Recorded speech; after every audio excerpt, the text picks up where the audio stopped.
Je vais parler d'architecture parce que c'est quelque chose qui conditionne nos vies, dans nos pratiques, dans nos usages. Donc, par exemple, parfois dans certaines habitations un peu traditionnelles, un peu tribales, les portes peuvent être très basses. D'une part, ça peut être pour garder la température, la chaleur souvent, mais des fois ça peut être bien aussi pour garder le frais quand il fait très chaud dehors, donc selon les régions. Et aussi, ça peut aussi avoir une utilité de protection, à savoir aussi, parce que d'ailleurs parfois il y avait certains principes où il y avait un petit muret devant la porte, et donc pour rentrer, tu devais enjamber le muret et te baisser sous la porte, donc tu étais dans une position vraiment pas pratique pour te défendre.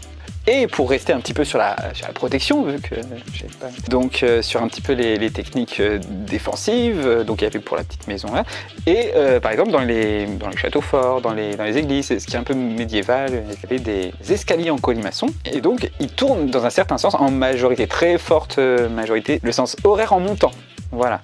Et pourquoi? Parce que dans ce sens-là, en montant justement, la main droite. Donc en montant, l'assaillant, parce que généralement l'assaillant était en bas, celui qui se défendait était en haut, tenait le bâtiment. Dans l'escalier en colimaçon, l'assaillant, qui statistiquement, souvent en majorité est plutôt droitier, aura sa main dominante entravée par le pilier central de l'escalier. Alors que dans l'autre sens, celui qui défend, lui, aura tout le champ libre, même pour s'appuyer de la main gauche et faire ce qu'il faut avec sa main droite pour se défendre avec ses armes.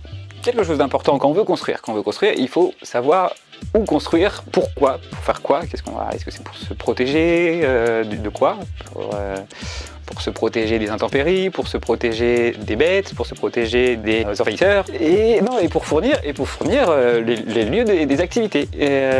Donc soit de se réunir, voilà. Mais ce lieu, il peut aussi être symbolisé architecturalement. Il n'est pas forcément architecturalement ou juste symbolisé matériellement. Voilà. On peut construire avec des choses temporaires même, peut être juste symbolisé. On symbolise avec des marqueurs.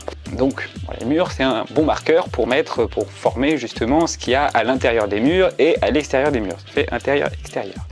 Mais aussi, donc déjà, on peut faire une limite ou symboliser un lieu, même sans avoir une surface, mais juste avec une ligne, comme par exemple dans les écoles primaires, les enfants qui jouent au foot, on met 2 sacs, et juste le fait de mettre 2 sacs, là c'est vraiment 2 points, juste une ligne, il n'y a pas d'espace, mais on définit quand même l'espace de l'intérieur des cages et de l'extérieur, le terrain.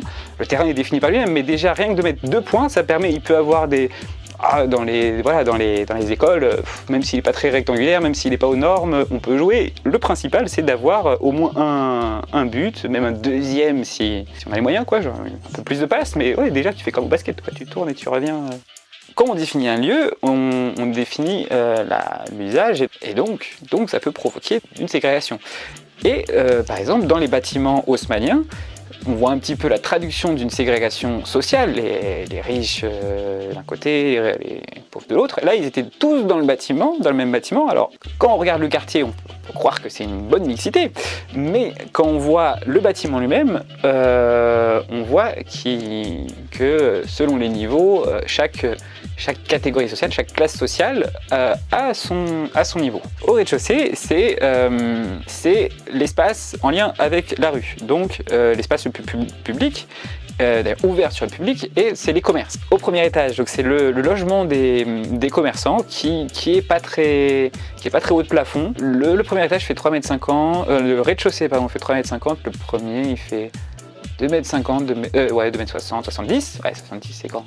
Voilà, en tout cas il n'est pas très haut de plafond, c'est presque les mêmes tailles que dans les étages. Donc le deuxième étage, c'est l'étage noble. L'étage noble, c'est l'étage justement de la famille à qui appartient tout l'immeuble en général, même parfois peut-être les immeubles d'à côté. C'est l'étage le plus haut, le plus décoré en façade, même à l'intérieur.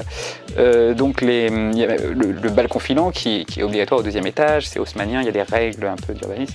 Bref, donc le balcon filant, qui donc déjà il a un long balcon qui fait tout le... Et aussi lui les ferronneries aussi très décorées. Troisième étage, c'est l'étage, là sociologiquement généralement c'est plutôt des salariés, ou des prolétaires, c'est la même chose. Non, c'est une façon différente de... Bref, donc, troisième étage, c'est plutôt des salariés plutôt assez... Il faut les moyens, donc assez aisés. Ça peut être des bureaux de travail, des banquiers, des bureaux de travail, des emplois de bureau. Voilà, donc au troisième étage, catégorie sociale, emploi de bureau. Donc c'est une famille, souvent c'est des familles avec un enfant parfois, parce que déjà l'espace du logement le permet.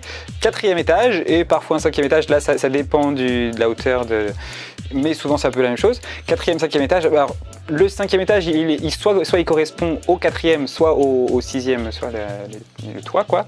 Mais voilà, ils partagent... c'est un entre-deux, de toute façon, c'est plus ou moins.